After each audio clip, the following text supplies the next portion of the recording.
Assalamualaikum dokter. Waalaikumsalam. Ini langsung dimulai ya dok? Ya, monggo silakan. Agak keras suaranya deh ya. Iya dokter. Ya dok. Ini laptop saya kalau ada atau lemot nih, jadi suaranya juga agak keras. Oke dok. Ya. Assalamualaikum warahmatullahi wabarakatuh. Waalaikumsalam. Perkenalkan, saya Sally Yunita sebagai host pada sore hari ini. Sebelumnya, saya mengucapkan terima kasih kepada Dr. Waisul yang telah meluangkan waktunya untuk mengikuti tutorial klinik pada sore hari ini. Dan juga teman-teman semua yang telah menyempatkan waktunya untuk mengikuti tutorial klinik pada sore hari ini. Sebelum memulai acara pada hari ini, marilah kita buka dengan membaca basmalah bersama-sama. Bismillahirrahmanirrahim. Baiklah, langsung saja kepada Saudari Nurafida, waktu dan tempat dipersilahkan. Baik, Assalamualaikum warahmatullahi wabarakatuh. Selamat sore Dr. Waisul. Terima kasih atas waktunya dan teman-teman juga. Selamat sore. Perkenalkan saya Rafida. Hari ini akan menyampaikan tutorial klinik mengenai kolelitiasis.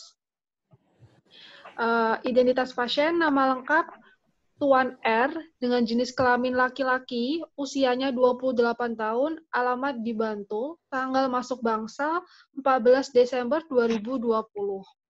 Keluhan utama, pasien datang dengan keluhan nyeri perut sejak 3 hari sebelum masuk rumah sakit.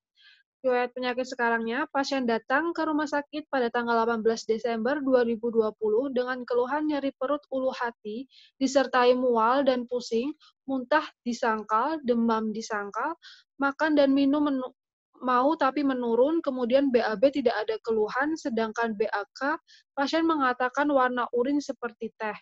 Sebelumnya, pasien belum pernah mengalami keluhan serupa, kemudian pasien memiliki riwayat MAH dan riwayat meminum alkohol. Kemudian, untuk riwayat penyakit dahulunya, MAH positif, riwayat hipertensi negatif, riwayat alergi disangkal. Kemudian untuk riwayat penyakit keluarga, tidak ada keluarga yang mengalami keluhan serupa, tidak ada keluarga yang mengalami yang mempunyai penyakit tekanan darah tinggi, diabetes mellitus, ataupun keluarga yang memiliki alergi. Kemudian untuk data objektifnya, keadaan umum, pasien datang dalam kondisi kompos mentis, lemah, tampak sakit ringan. Kemudian tanda vitalnya, tekanan darah 120/70 mm Hg, kemudian RR-nya 20 kali per menit, suhunya 36,5 derajat Celcius, dan heart rate-nya 80 kali per menit. Untuk pemeriksaan fisik, pada pemeriksaan kepala ditemukan bentuk kepala normosefal, konjungtiva anemis tidak ada, sklera ikteria tidak ditemukan, sianosis pada bibir tidak ditemukan. Kemudian untuk leher, jejas tidak ada, peningkatan JVP tidak ada, pembesaran limfadenopati tidak ada. Kemudian untuk pemeriksaan pada paru, inspeksi ditemukan paru simetris, kemudian dadanya simetris, toraksnya, retraksinya tidak ada, ketinggalan gelap juga tidak ada. Untuk palpasinya, pengembangan dada simetris, vokal fremetrus kanan dan kiri getarannya sama, kemudian perkusinya sonor di seluruh lapang paru, dan auskultasinya suara dasar vesikuler positif di kedua lapang paru. Kemudian bronkinya negatif dan tidak ditemukan adanya wheezing. Kemudian untuk pemeriksaan jantung, inspeksinya ictus cordis tidak tampak. Kemudian untuk palpasinya ictus cordis kuat angkat, perkusi batas jantung kesan tidak membesar. Kemudian auskultasi bunyi jantung 1 dan 2 intensitas normal reguler, tidak ditemukan adanya bising jantung. Kemudian untuk pemeriksaan abdomen, inspeksi sejajar dengan dada, kemudian tanda peradangan tidak ada, distensi abdomen tidak ada, kemudian untuk auskultasi bising usus positif normal, untuk perkusi timfani, kemudian untuk palpasi supel nyeri tekannya positif di daerah epigastrium, hipokondria ke kiri dan hipokondria ke kanan dengan skala nyeri 3, Murphy-Sign-nya positif. Kemudian untuk ekstremitas, akralnya hangat di keempat ekstremitas, jejak tidak ditemukan, edema tidak ditemukan, kemudian capillary refill time-nya kurang dari 2 detik. Kemudian untuk kekuatan ototnya, otot kuat, tidak ada kelemahan. Kemudian untuk pemeriksaan darah lengkapnya, pada hemoglobin ditemukan nilai 16,1 yaitu normal, dalam batas normal. Kemudian untuk leukositnya 15,20 mengalami peningkatan, untuk eritrositnya 5,37, kemudian untuk trombositnya 254, hematokritnya 47,2, eosinofilnya 1, basofilnya 1, batangnya 0, segmennya 78 terjadi peningkatan, limfositnya 16, kemudian monositnya 4. Kemudian untuk fungsi hati, SGOT-nya nilainya 137 mengalami peningkatan, SGBT-nya 409 mengalami peningkatan, untuk bilirubin totalnya 6,66, untuk direct-nya 4,37 mengalami peningkatan, dan indirect-nya 2,29 mengalami peningkatan. Untuk fungsi kreatinin 0,73. Nah, kemudian untuk pemeriksaan urin lengkap, warna urin coklat, kekeruhannya jernih, kemudian untuk reduksinya ditemukan positif 3, bilirubinnya positif 3, keton urinnya positif 1, berat jenisnya lebih dari 1030, kemudian untuk darah samarnya negatif, untuk pH-nya 6, kemudian untuk proteinnya positif 1, urobilinogenya 4, kemudian nitritnya dan leukosit esterase negatif. Untuk eritrositnya 0 sampai 1, leukositnya 0 sampai 1, sel epitelnya positif, kalsium oksalatnya negatif, asam uratnya negatif, amosnya negatif, kemudian untuk eritrositnya negatif, leukosit negatif, granula negatif, dan bakteri negatif. Nah, pada pemeriksaan penunjang USG abdomen ditemukan kesan kolesistolitiasis dengan tak tampak kelainan hepar, lien maupun pankreas, dan tak tampak tanda adanya appendicitis. Kemudian untuk diagnosanya kolesistitis dan kolelitiasis. Kemudian untuk planningnya, pasien diberikan infus NaCl 20 TPM, injeksi pantoprazol 1 ampul per 12 jam, injeksi ondansetron 1 ampul per 8 jam, injeksi ceftazidime 1 gram per 8 jam, sukralfat 3 kali 1, udafak 3 kali 1, dan sistenol apabila pasien mengalami demam. Problem definisinya, bagaimana langkah penegakan diagnosis pada kolelitiasis, dan bagaimana tata laksana pada pasien kolesistitis dan kolelitiasis. Yang pertama, di sini ada namanya metabolisme bilirubin, di mana bilirubin itu terbentuk dari adanya pemecahan hemoglobin. Ketika hemoglobin sudah berusia 120, maka hemoglobin akan dipecah. Bisa lebih keras lagi, Dek. Oh ya, dokter. Hujan deras jadi agak erarin. Ya. Ya, dok.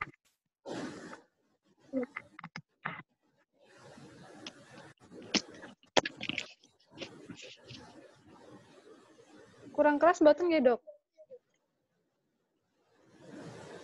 Lebih keras lagi bisa. Ngomongnya lebih keras. Oh iya, dokter. Jadi untuk bilirubin sendiri itu dibentuk dari perpecahan adanya hemoglobin. Pada saat hemoglobin itu sudah berusia 120 hari, maka hemoglobin itu akan dipecah oleh lin menjadi hem dan juga globin. Nah, hemnya ini akan menjadi Fe dan akan menjadi biliverdin.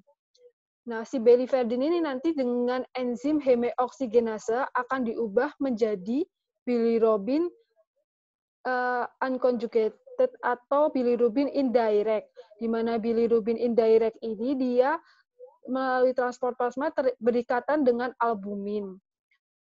Di hepar nanti akan terjadi penangkapan si bilirubin indirect tadi itu secara cepat tanpa melibatkan adanya albumin. Di sini ada protein Y dan juga ligadin, tapi di sini tuh fungsinya belum diketahui secara pasti. Dalam penangkapan bilirubin indirect. Nah, kemudian di hepatosit ini nanti bilirubin indirect akan dikatalis oleh asam glukuronil transferase menjadi bilirubin terkonjugasi atau bilirubin direct. Nah, nanti bilirubin direct ini akan dikeluarkan ke kanalikulus menuju ke duodenum. Di dalam duodenum ada flora bakteri normal yang akan mengubah bilirubin direct menjadi sterkobilin yang akan mewarnai feses. Sedangkan sebagian kecil bilirubin akan diserap kembali oleh hepar melalui vena porta, kemudian nanti akan diedarkan ke sistemik, nanti akan masuk ke ginjal. Di ginjal ini nanti akan menjadi urobilinogen untuk mewarnai urin. Jadi ini tadi gambar metabolisme bilirubin dibagi menjadi 3 fase, prahepatik, intrahepatik, dan poshepatik. Prahepatik dimulai dari penghancuran hemoglobin menjadi hem dan globin, kemudian menjadi biliverdin, diubah oleh hemoksigenase menjadi bilirubin indirect. Kemudian diangkut oleh albumin masuk ke hepar, ini masuk ke fase intrahepatik. Di dalam hepar, bilirubin indirect akan dilepaskan dari albumin, kemudian akan dikatalisis oleh glukuronil transferase menjadi bilirubin direct. Nah, setelah itu nanti akan melalui akan diekskresikan ke empedu, itu masuk ke fase poshepatik, dibawa ke dalam usus, kemudian bakteri usus nanti itu akan mengubah menjadi sterkobilin untuk mewarnai esem, dan ada yang diserap kembali oleh usus melalui vena porta, kemudian disekresikan lagi di dalam empedu, dan ada yang mencapai ginjal untuk diekskresikan lewat urin. Ini disebut dengan fase poshepatik. Nah, kemudian dari metabolisme bilirubin itu tadi ada 3 gangguan, di mana hiperbilirubin bisa terjadi di fase prehepatik, intrahepatik, ataupun di fase poshepatik. Nah, salah satunya penyakit batu empedu atau kolelitiasis ini itu merupakan gangguan di poshepatik, di mana batu empedu sendiri itu terbentuk dari endapan materi seperti bilirubin, garam empedu, fosfolipid, dan juga kolesterol. Kemudian batu empedu dibedakan menjadi batu kolesterol dan juga batu pigmen. Ini ada yang berwarna hitam atau ada yang berwarna coklat. Nah, sebagian besar batu empedu itu terdiri dari adanya kolesterol. Nah, batu kolesterol ini biasanya bercampur dengan pigmen empedu dan juga kalsium. Berjumlah multiple dengan ukuran bervariasi, batu jenis ini diakibatkan oleh adanya supersaturasi atau penurunan sekresi fosfolipid atau garam empedu. Sedangkan batu pigmen mengandung kurang dari 20% kolesterol berwarna gelap karena adanya kalsium berbilirubin. Batu pigmen hitam, batu pigmen ini kan dibedakan lagi menjadi batu pigmen yang berwarna hitam dan juga coklat. Batu pigmen berwarna hitam disebabkan oleh peningkatan presipitasi kalsium akibat peningkatan kadar bilirubin yang tidak terkonjugasi, sedangkan batu pigmen coklat terbentuk akibat aliran stasis karena infeksi parasit atau struktur biliar atau adanya infeksi bakteri E. coli yang mensekresikan beta-glukuronidase. Kemudian untuk patofisiologi batu empedu sendiri itu diduga dipengaruhi oleh adanya supersaturasi kolesterol. Jadi, getah empedu ini biasanya dapat melarutkan kolesterol yang diproduksi oleh hepar. Tapi ketika heparnya itu tuh memproduksi kolesterol yang lebih banyak daripada getah empedunya itu, maka kolesterolnya itu akan menumpuk dan akan menjadi mengkristal. Kemudian, adanya hipomotilitas kantong empedu. Kalau misalnya kantong empedunya itu berkontraksi lemas atau tidak efektif mensekresikan isinya, maka sisa isi di dalam kantong tadi itu akan mengendap, sehingga akan menjadi batu empedu.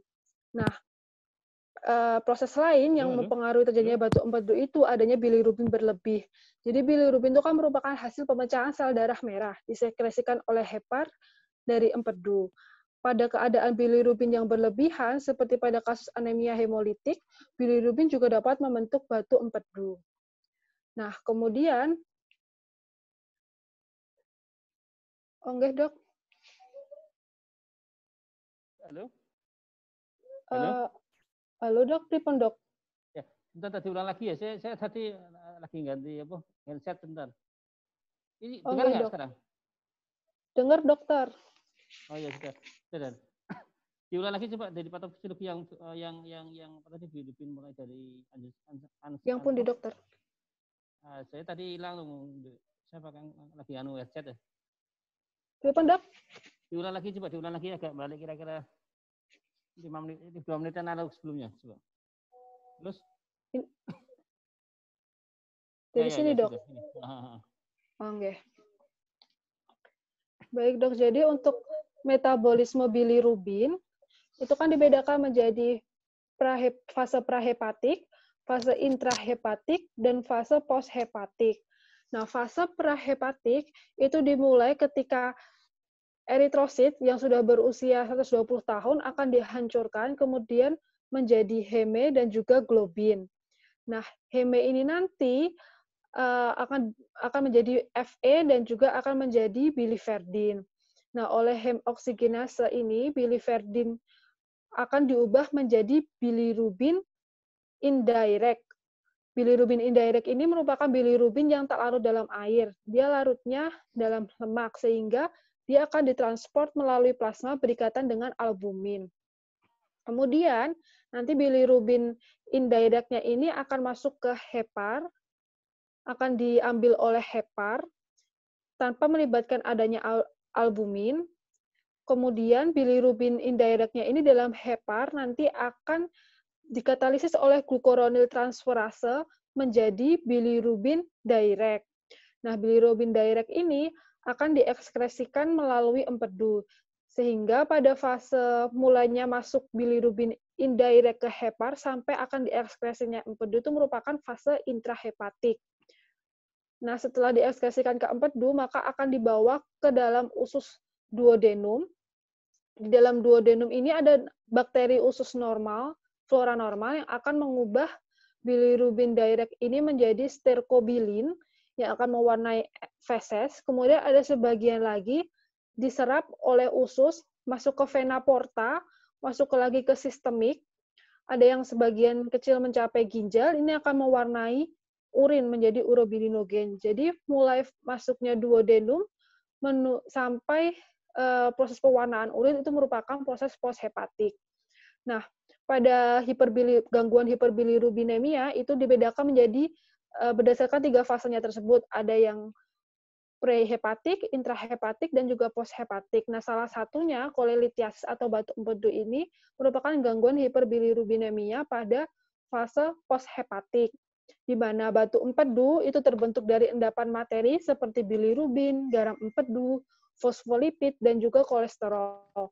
Batu empedu itu dibedakan menjadi batu empedu kolesterol yang sebagian besar kasus merupakan batu kolesterol, kemudian ada batu pigmen. Batu pigmen ada yang berwarna hitam atau ada yang berwarna coklat. Nah, kemudian batu kolesterol ini biasanya bercampur dengan pigmen empedu dan juga kalsium, berjumlah multiple dengan ukuran bervariasi. Batu jenis ini diakibatkan oleh supersaturasi atau penurunan sekresi fosfolipid atau garam empedu. Sedangkan batu pigmen itu mengandung kurang dari 20% kolesterol, ada yang berwarna gelap karena kalsium berbilirubin. Batu pigmen hitam itu disebabkan oleh peningkatan presipitasi kalsium akibat peningkatan kadar bilirubin yang tak terkonjugasi. Sedangkan batu pigmen coklat terbentuk akibat aliran stasis karena infeksi parasit atau struktur biliar atau adanya infeksi bakteri E. coli yang mensekresikan beta-glukuronidase. Nah, kemudian untuk patofisiologi batu empedu sendiri, itu diduga adanya supersaturasi kolesterol, di mana getah empedu ini biasanya dapat melarutkan kolesterol yang diproduksi oleh hepar. Namun ada ketika heparnya ini memproduksi jumlah kolesterol yang lebih daripada getah empedunya ini, maka kolesterolnya ini akan menumpuk dan lama-kelamaan akan mengkristal. Kemudian adanya hipomotilitas kantong empedu jika kantong empedu itu tidak berkontraksi atau mungkin kontraksinya itu lemas, sehingga dia tidak efektif dalam mensekresikan isinya, maka sisa isi di dalam kantongnya tadi itu dapat mengendap dan menjadi batu empedu. Kemudian, proses lain yang mempengaruhi adalah bilirubin yang berlebih. Bilirubin kan merupakan hasil pemecahan sel darah merah yang disekresikan oleh hepar dari empedu.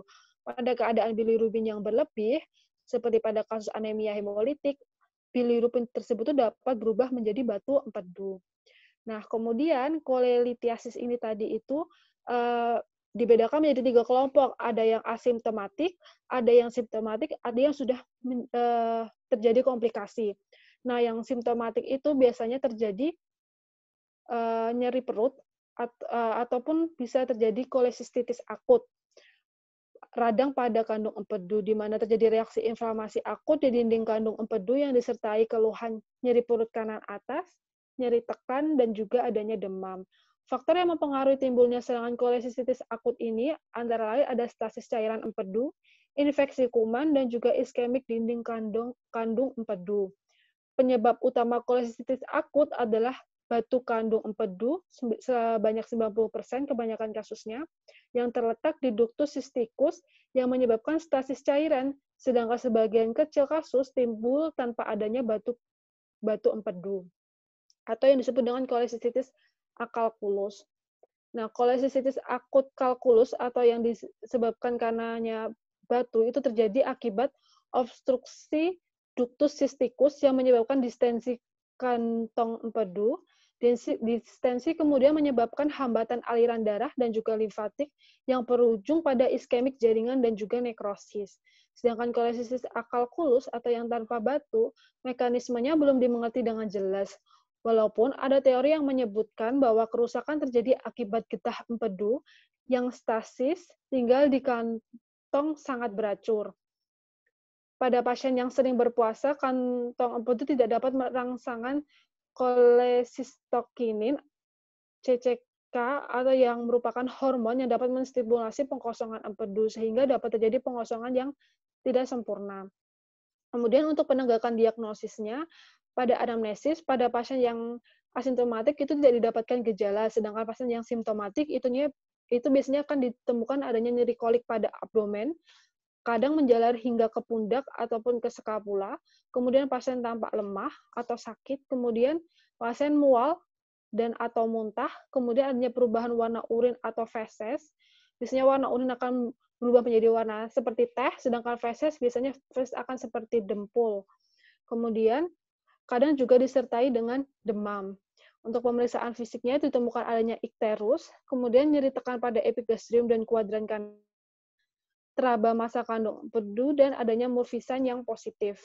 Untuk pemeriksaan penunjangnya, itu pada pemeriksaan laboratorium, ada pemeriksaan darah lengkap, biasanya di sini ditandai adanya leukositosis, kemudian ada pemeriksaan fungsi hepar, itu ada peningkatan SGOT, SGPT, kemudian ada peningkatan bilirubin direct. Kemudian untuk pemeriksaan USG sebaiknya dikerjakan secara rutin karena pada pemeriksaan USG dapat memperlihatkan besar bentuk penebalan dinding kandung empedu, batu, dan saluran empedu ekstrahepatik. Nilai kepekaan dan ketepatan dalam pemeriksaan USG ini mencapai 90-95%. Untuk tata laksananya, biasanya untuk pengobatannya itu dilaksanakan pengobatan simptomatik, di mana di sini pasien diminta untuk istirahat total, kemudian pemberian nutrisi parenteral, kemudian diet ringan, diberikan obat penghilang rasa nyeri seperti petidin atau antispasmodik, kemudian pemberian antibiotik pada fase awal. Itu bisa sangat penting karena untuk mencegah terjadinya komplikasi seperti peritonitis, kolangitis, dan septisemia. Untuk antibiotik yang bisa digunakan itu ada golongan ampicillin, cephalosporin, dan juga metronidazole. Golongan antibiotik tersebut tuh cukup memadai untuk mematikan kuman-kuman yang umumnya terdapat pada kolesistitis akut seperti E. coli ataupun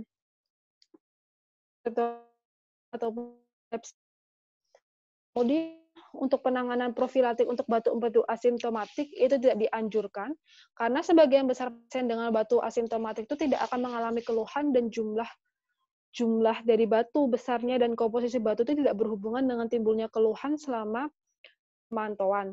Kalaupun nanti misalnya timbul keluhan itu biasanya ringan.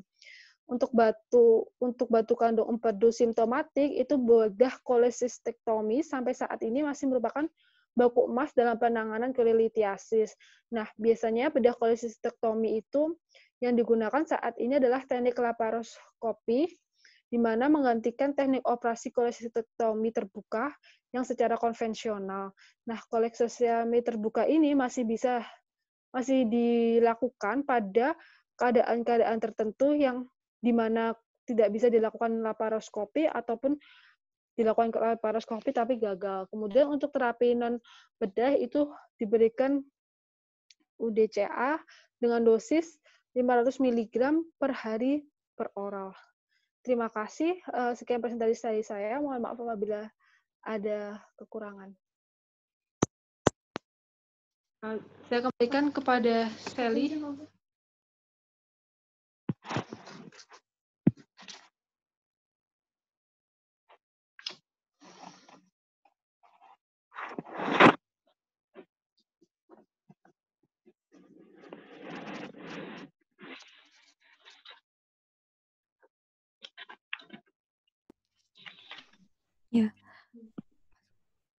Ya, terima kasih kepada Saudari Vida yang telah menyampaikan presentasinya. Untuk sesi selanjutnya adalah sesi tanya jawab. Monggo teman-teman, apakah ada yang ingin bertanya? Saya ingin bertanya, saya. Iya, Galuh. Iya. Assalamualaikum warahmatullahi wabarakatuh. Perkenalkan, Assalamualaikum warahmatullahi wabarakatuh. Saya Galuh. Izin bertanya kepada Vida. Vid mau bertanya, gimana sih cara pendekatan diagnosis ikterik? Ini kan pasiennya kan klinisnya kan ada ikterik ya, Vid. Nah, itu cara kita menegakkan diagnosisnya itu gimana pendekatannya? Makasih, Vida. Oh iya, Galuh. Jadi cara penegakan pasien apabila kita misalnya menemukan pasien itu dengan keadaan ikterik, atau misalnya mengalami keluhan nyeri kolik, seperti itu, kita bisa melakukan cek urin terlebih dahulu. Selain itu, kita bisa melakukan pemeriksaan fungsi hati untuk menilai adanya bilirubin serum. Seandainya hasil dari urin ataupun bilirubin serumnya tadi itu tuh semua tesnya tuh normal, maka kita bisa memikirkan adanya pseudojaundice.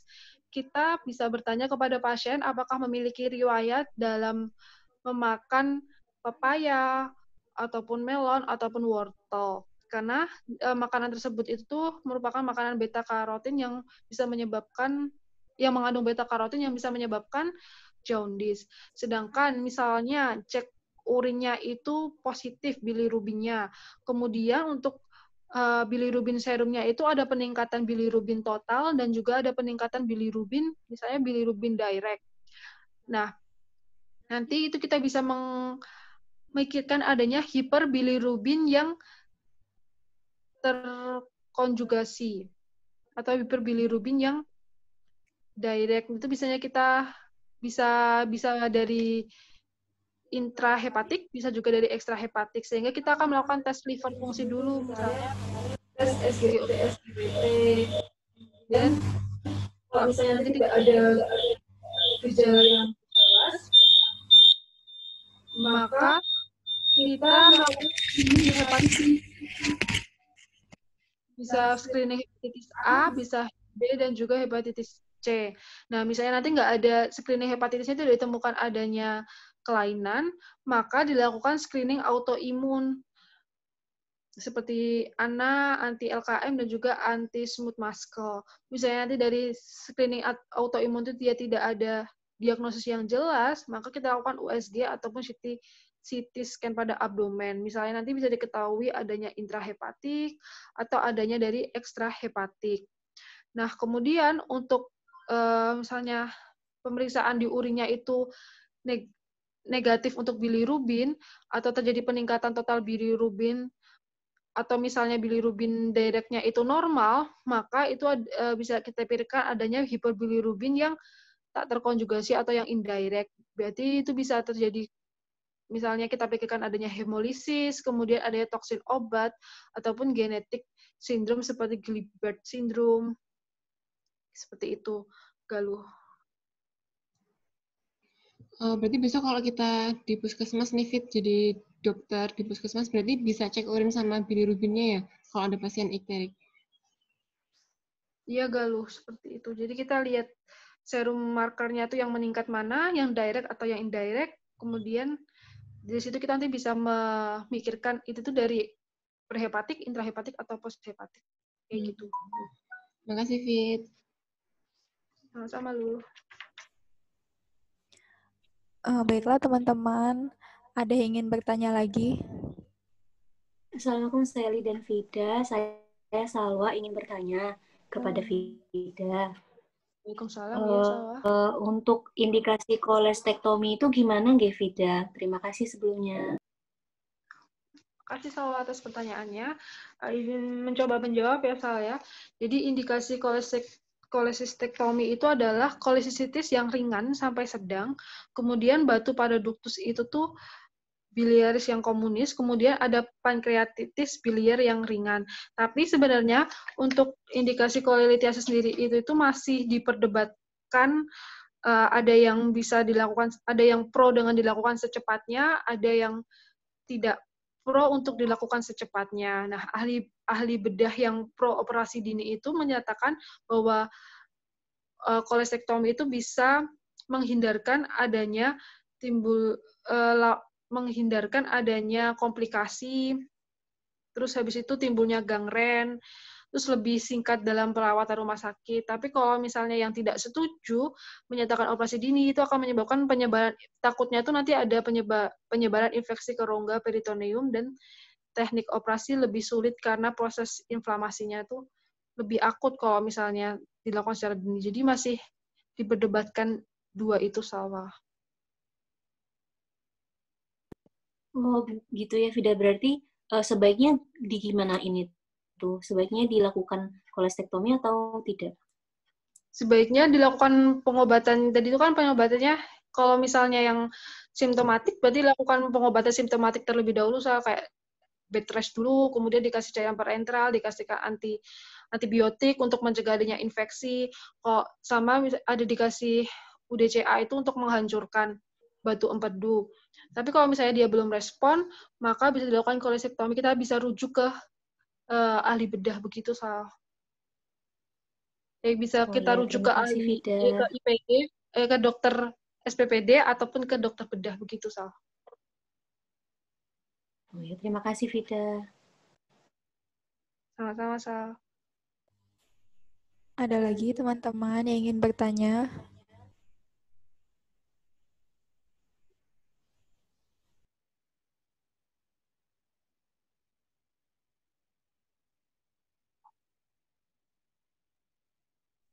Halo, Assalamualaikum.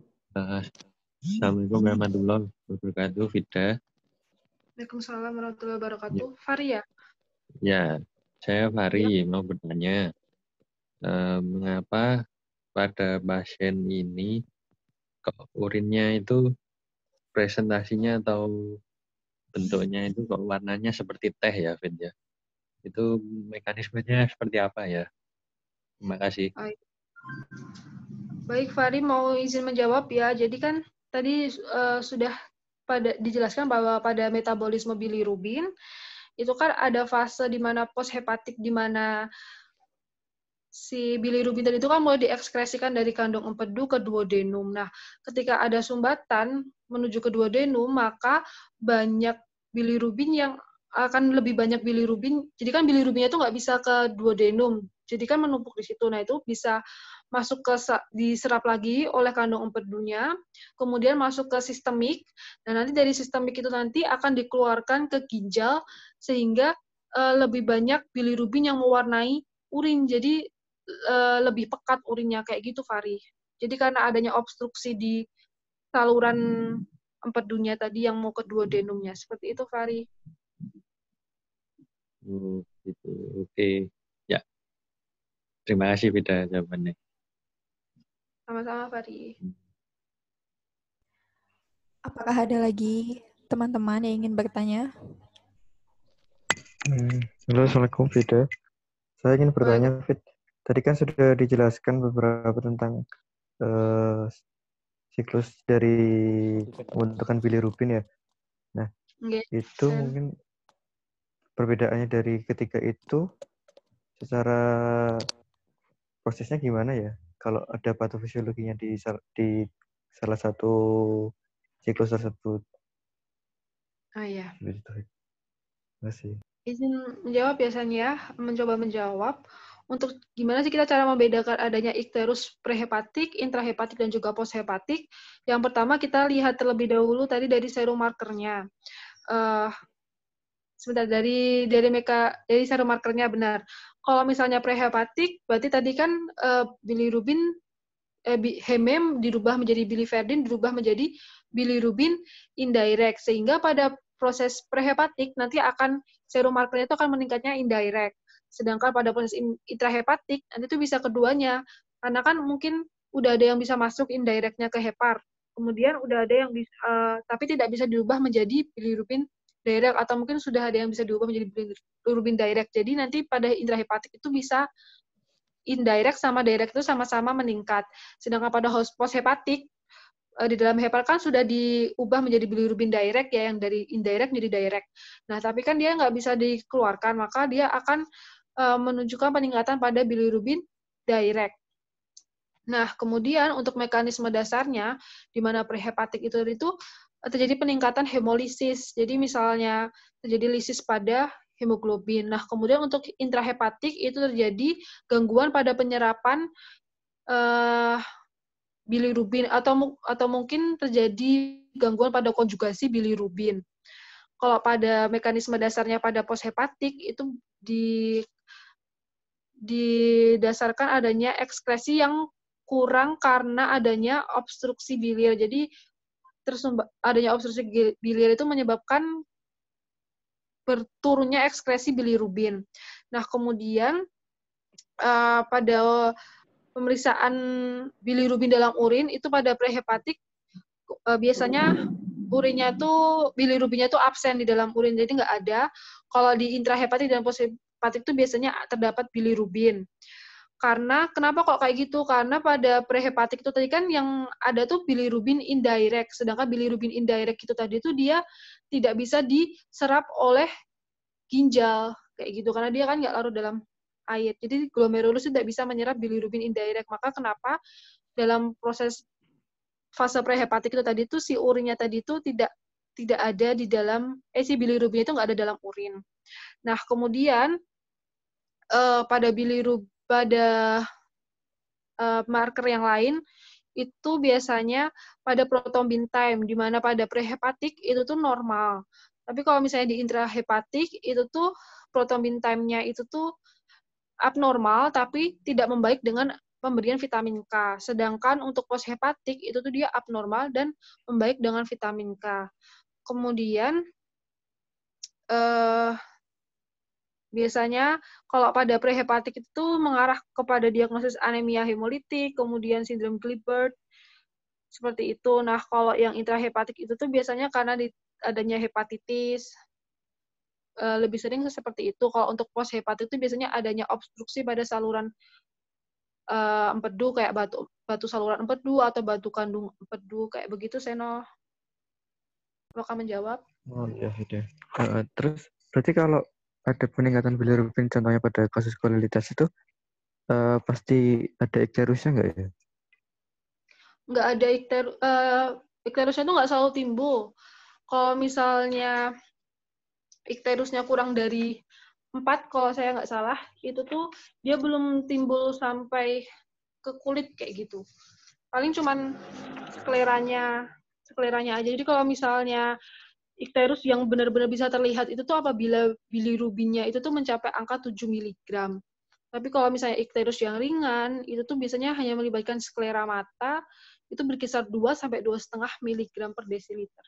Kayak gitu, San. Jadi nggak selalu ikterus gitu. Bisa aja warna urinnya yang lebih mencolok daripada ikterusnya, kayak gitu, Sen. Ya, terima kasih Vida. Oke, sama-sama. Baiklah teman-teman, apakah ada yang ingin bertanya lagi?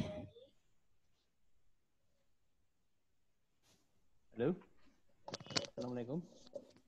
Waalaikumsalam dokter. Cukup dulu ya, saya kira ya. Oke, Dok. Iya, sudah.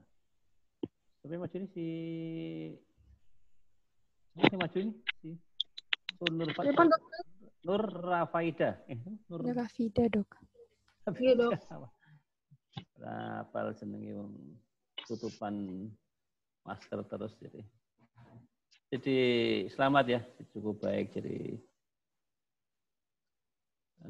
ya lumayan lah, sudah bisa menjawab dengan taktis walaupun masih bulat-bulat seperti anggota DPR.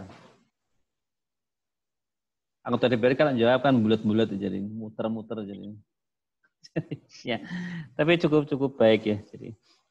Jadi kembali lagi tuh ya bahwa kita belajar tentang basic ilmu kedokteran. Jadi jangan dilupakan bahwa anamnesis menggunakan fisik itu menjadi kunci ya. Jadi saya lihat tadi dengar diskusinya tuh arahnya ke arah jadi lebih ke arah ya tindakan-tindakan yang lebih lanjut ya, dari lab tambahan atau USG itu.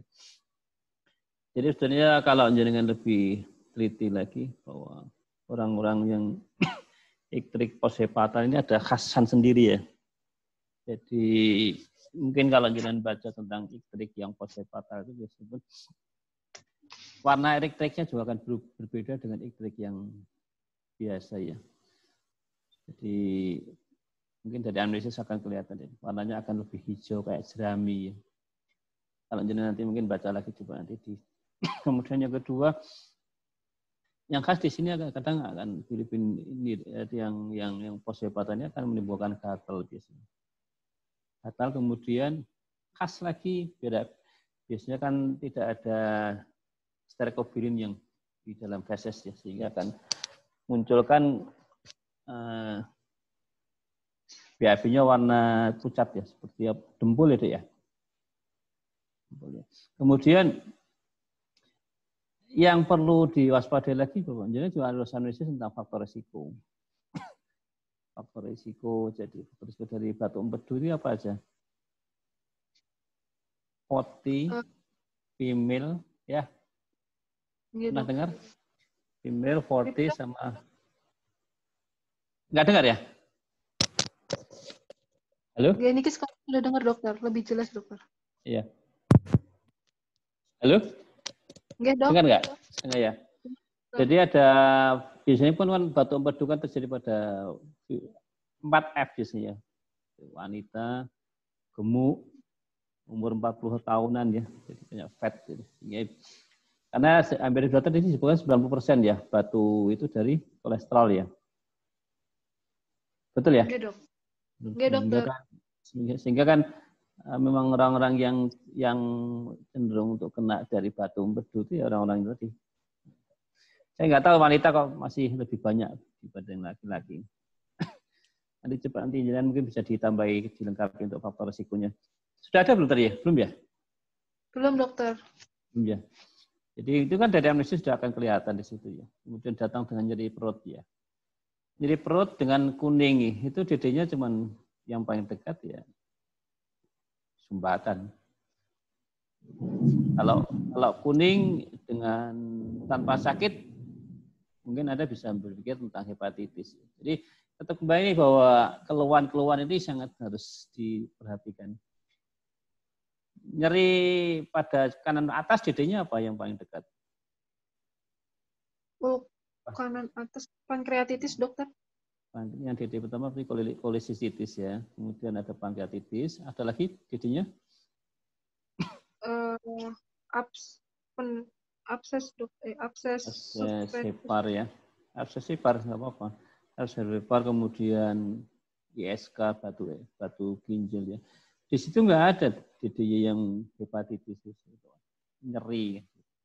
Orang hepatitis biasanya keluarnya cenderung ke arah bukan nyeri, tapi karena di sana tidak ada muskulus ya, sehingga tidak akan nyeri. Maka keluhan utamanya biasanya sebah, besesek, ya, mual, muntah, itu lebih ke arah sana. Kemudian kalau yang prehepatal biasanya pun dia keluarnya ya malah tidak ada nyeri sama sekali karena biasanya DD-nya kan di situ ada anemia hemolitik dan yang paling banyak juga malaria. Sehingga dengan keluhan utamanya kuning matanya dan sakit perut kanan atas dan DD nomor 1 mesti kolesistitis filariasis sudah. Jadi tidak usah lari kemana-mana. Pemeriksaan fisiknya cuma gampang, satu lab DL, bilirubin direct indirect, SGT, plus USG, sudah cukup. Kan yang penting kita mendiagnosis dulu. USG tadi dikatakan 90% bisa mendiagnosis batu empedu ya. Jadi sangat sensitif sekali.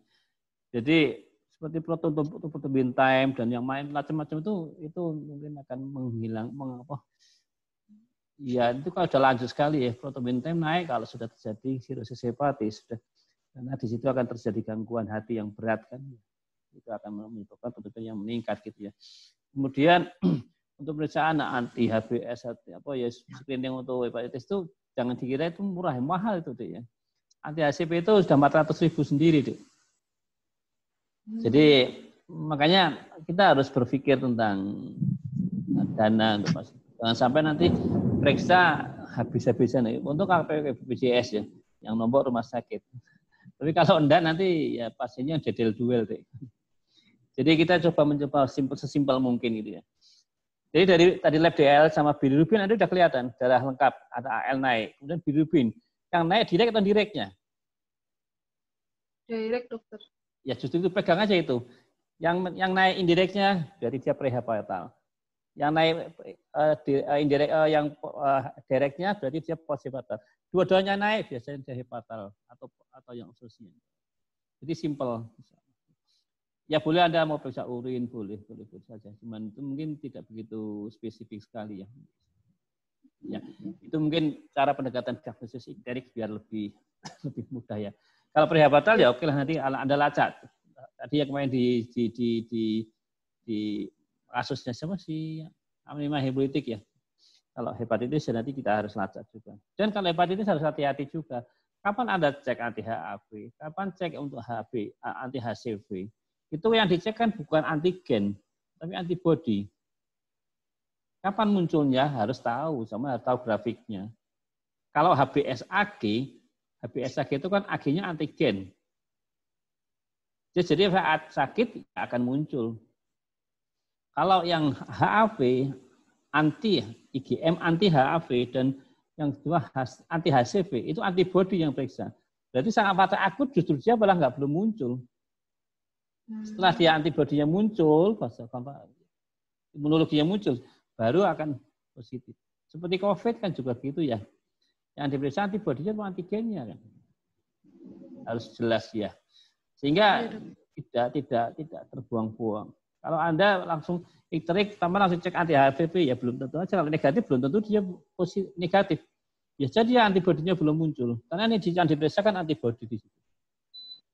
Ya betul lah. Nanti coba Andi buka ya. Ada yang maju hepatitis nggak? Kalau nggak ada, nah, buka sendiri-sendiri nanti ya. Nanti di hepatitis B itu ada ya. Yang hepatitis ada fase. Jadi nanti kapan IgM anti ABC dan IgG anti ABC muncul itu kapan itu nanti akan ada waktunya nanti. Ada timeline-nya gitu ya. Jadi kemudian yang untuk HIV juga ada timeline-nya. Jadi kapan antigen muncul, kata antibody munculnya. Jadi kamu lisannya lebih pas gitu ya. Makanya saya kalau untuk periksa anti HIV itu kadang agak carry karena itu hanya diagnostik saja. Yang penting kan terapinya juga sama, ya. Istirahat atau hepatitis itu obatnya. Ada obat yang lain? Nggak ada obatnya. Hepatitis obatnya istirahat. Kurkuma, terus apa yang sering dipakai? HP Pro atau apa? Ya semacam-macam itu ya. Itu juga evidence base-nya juga nggak jelas. Deh. Pokoknya obat hepatitis ya istirahat. Soalnya kalau yang kronis nanti HBs akan berpikir lebih lain. Kemudian yang kedua tadi masalah untuk mendiagnosis apakah. Tadi kan dikatakan bahwa paling banyak adalah batu kolesterol ya. Iya, Dok. Betul ya, betul 90% ya. Tapi apakah semua itu batu kolesterol? Pernah baca nggak, Nur? Jadi kapan kita bisa ini ngomong ini batu empedu, ini kapan batu bilirubin, ini batu yang kolesterol? Ada nggak pemeriksaan yang bisa membedakan itu? Saya belum pernah baca, dokter. Belum. Ada yang buka coba, ada yang tahu?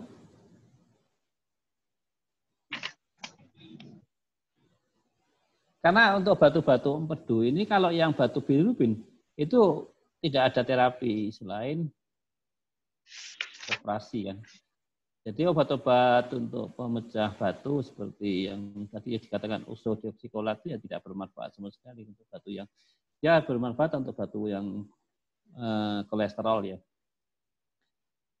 Jadi sebenarnya dari USG itu akan kelihatan bahwa batu yang bilirubin itu lebih solid. Jadi justru tadi ditampilkan tentang gambar batu ya, jadi USG-nya itu batu itu kan kalau dalam USG akan kelihatan putih ya. Kemudian dia akan kelihatan ada ke bawah itu ada acoustic shadow. Ada gambarnya nggak di sini USG-nya? Ada USG-nya, dokter. Nah, ada dikatakan ya. Kamu sering baca nggak deskripsinya? Yang perbedaan batunya saya belum baca, dokter. Terus yang bacaan di USG-nya ini? Ya ini nih, ya. Coba.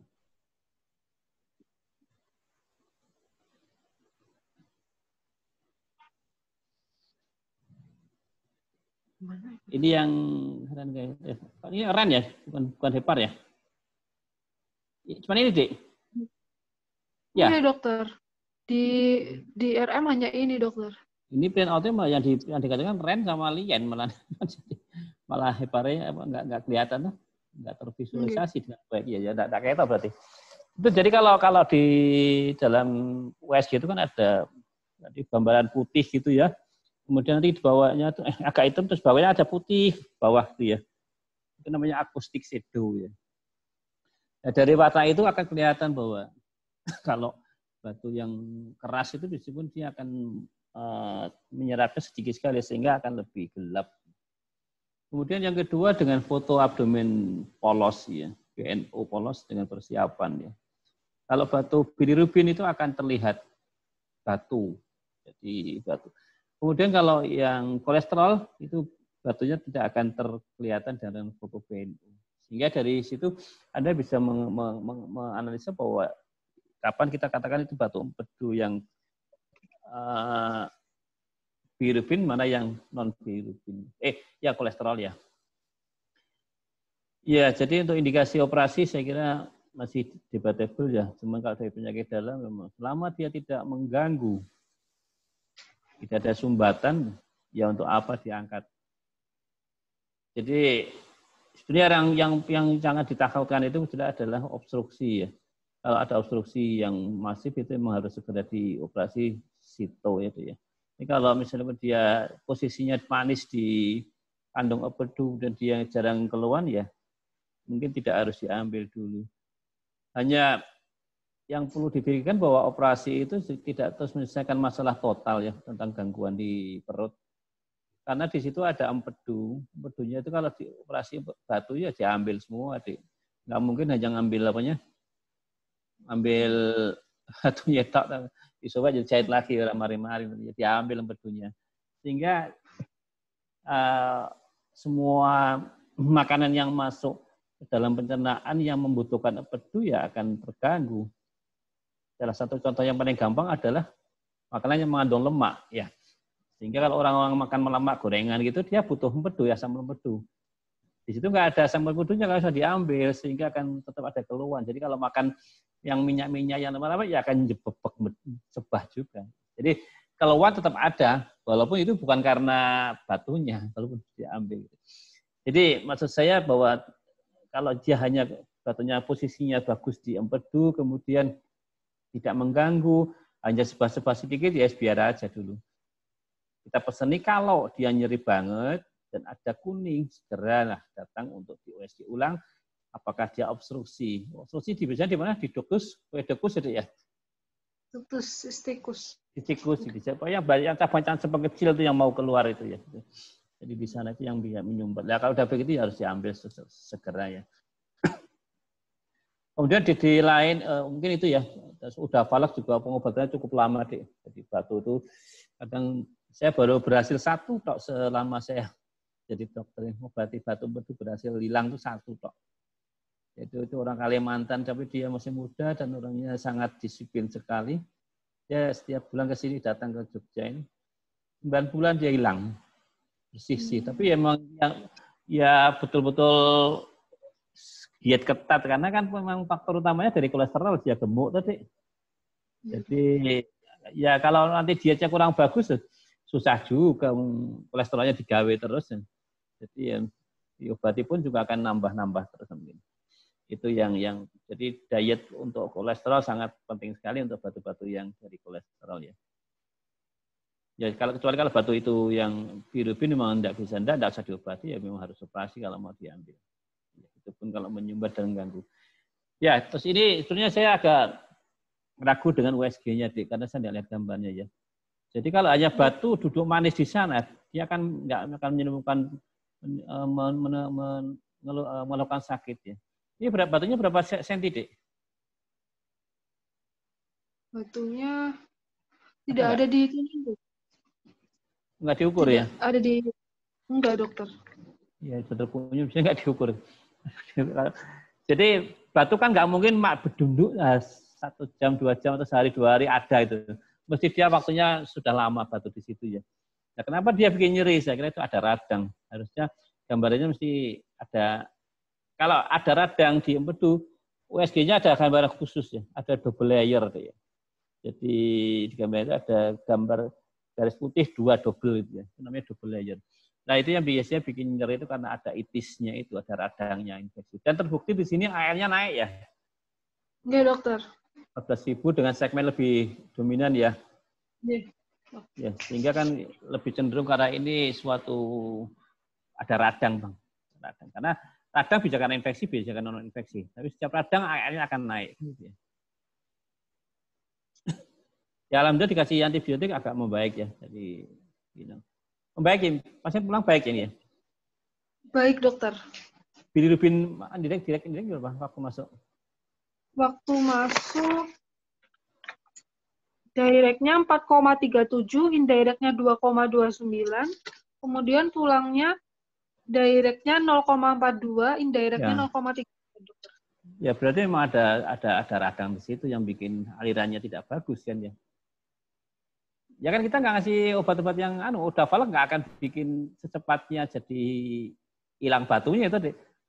Ya enggak? Pembuatan batu itu bisa berbulan-bulan. Nggak mungkin jadi dia karena udah falak terus bilirubinnya turun. Ya karena radangnya hilang sehingga sumbatannya di dalam empedunya berkurang sehingga bilirubinnya turun kan gitu. Analisanya harusnya begitu. Hingga ini kalau dicek airnya insya Allah nanti akan turun pos waktu pulangnya. Ya. Mungkin itu ya gambaran yang kembali lagi bahwa basic dari untuk ilmu kedokteran tetap analisis dan putusan fisik. Ya, lebih nanti ditekankan. Pokoknya saya mesti ngoyak-ngoyak kuwi karena itu yang paling utama. Dan nanti di puskesmas juga mainnya analisis putusan fisik. Mau lab nunggu lab lama, mau USG lama kapan gitu. Ya intuisi nanti lain jalannya. Jadi analisis yang sangat, makanya banyak dokter-dokter yang sudah sepuh-sepuh itu kadang datang pasien dan pasien ini sudah tahu dulu karena sudah tahu gaya-gayanya sakit sirosis kayak gini, sakit CKD kayak gini ya, sakit apa ya dekom kayak gini, asma gini. Jadi pasien masuk datang tuh sudah melihat sudah mulai dan berpikir di sini tuh. Ya, itu mungkin ada yang mau tanya, monggo silakan. Masih ada kesempatan Mbak Sally ya, yang moderatornya ya. Iya, dokter. Ya, silakan.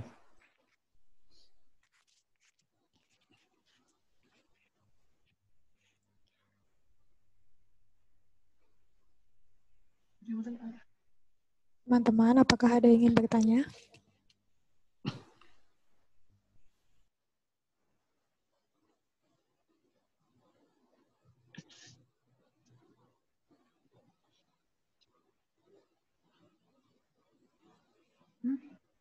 Nanya apa? Nggak ada yang tanya. Saya kira memang ini sudah lebih cenderung ke arah pasien bedah ya. Lebih ke bedah. Nanti kalau tanya yang lainnya boleh, monggo silakan.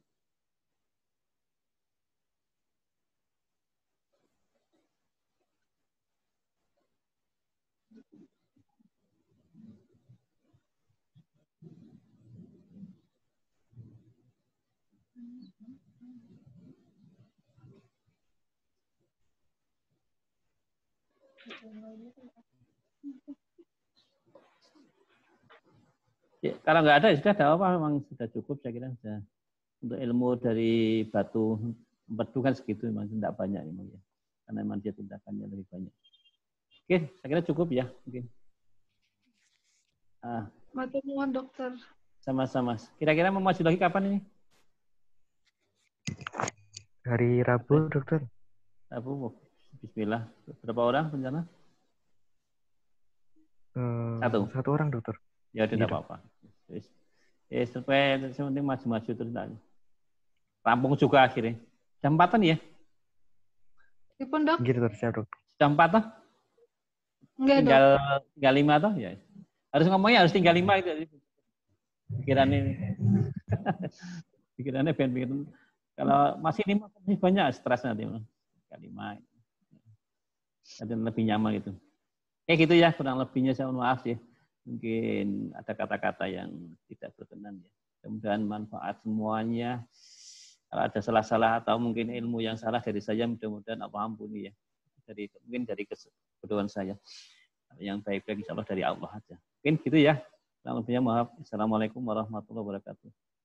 Waalaikumsalam warahmatullahi wabarakatuh. Sami. Salam-salam ya untuk semua ya. Jauh-jauhan loh ini udah deres. Jaga fisik ya. Ya, assalamualaikum. Waalaikumsalam.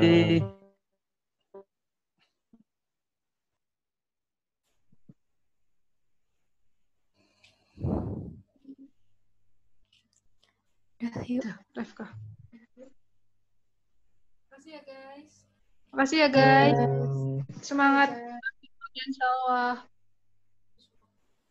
Jam berapa ya selesai? Nggak tahu selesai poli tuh. Polinya dokter Agus jam berapa? 2. Jam 2. Hah? Salah. Ngomong apa? Waalaikumsalam. Ece aja. Ya guys. Assalamualaikum.